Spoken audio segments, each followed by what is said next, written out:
Le paysage et les cyprès ouvrent le parcours dans le premier espace. Des œuvres par thème, c'est le parti pris de l'exposition. Un fil conducteur entre artistes modernes et contemporains et qui traverse l'œuvre de Vincent van Gogh. Il y a beaucoup d'artistes que nous ne connaissons pas et qu'on découvre. Une richesse incroyable au niveau des peintures, sculptures. C'est très divers en art. Juste à côté, le portrait.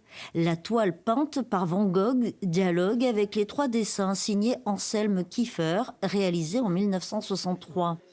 Âgé seulement de 20 ans, Kiefer séjourne près d'Arles. Et Kiefer, quand il vient travailler dans le sud sur les traces de Van Gogh, va évidemment regarder aussi la manière dont le peintre Vincent van Gogh lui-même peignait et dessinait les portraits. Les thèmes de l'exposition naissent de la correspondance de Vincent van Gogh. Dans ses lettres, il mêle écrits intimes et projets d'artistes comme celui d'aménager dès 1888 la Maison Jaune à Arles, aujourd'hui disparue.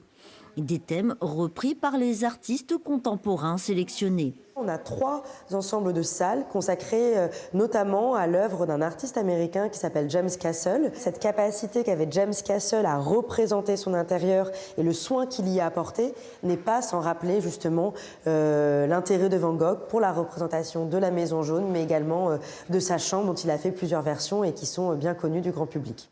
À la Fondation, cette exposition prend la forme d'un voyage.